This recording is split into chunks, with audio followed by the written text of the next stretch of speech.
ছুট আছে শিখেন, তারপরও শিখেন। আরে শুধু একটাই শিখেন। হায় হায়, আজকে যদি একটাই উম্মত মেনা নিত, এই যুবকরা যদি একটাই মেনা নিত, মা বোনরা যদি একটাই মেনা নিত, শুধু ডাইন। আল্লাহ রসুল ডাইন পছন্দ করতেন। যুবক যদি প্যান্ট পরার সময় ডাইন পাও আগে দিতেন, খোলার সময় ডাইন পাও আগে খুলতেন, শার্ট পরার সময় ডাইন হাত আগে দিত, খোলার সময় ডাইন হাত আগে খুলতো, সর্বক্ষেত্রে যদি ডাইন ব্যবহার করত।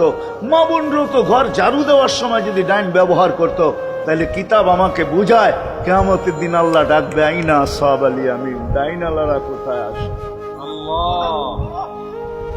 আল্লাহ ডাকবে, ডাইনপন্থীরা কোথায় আসো? আমার বন্ধু ডাইন দিক পছন্দ করতো, তোমরাও পছন্দ করতে, তোমার আমার বন্ধুর লোক, আসো আমার কাছে।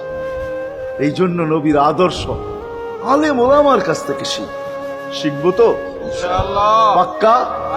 আর সবচেয়ে বড় আদর্শ আল্লাহ রসুলের, যেটা আসতে দেরি, আমাদেরকে মেসেজ দিতে দেরি করেন নাই। আইসাই সেজদায় পড়ছেন। শানের রেসালত হইলে আমি শুনাইতাম, সিরাত এই জন্য শুনাইলাম না। জমিনে আসতে দেরি, সেজদা করতে দেরি করেন না। আমি বলবো সেজদা করেন না, আমাদেরকে মেসেজ দিছেন, উম্মত সেজদা ছাড়া তোমাদের কোনো পরিচয় আমার কাছে নাই।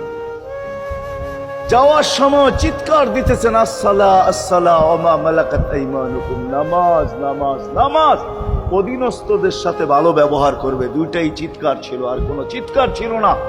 বিদায় আল্লাহর রসুলের সবচেয়ে বড় আদর্শ নামাজ।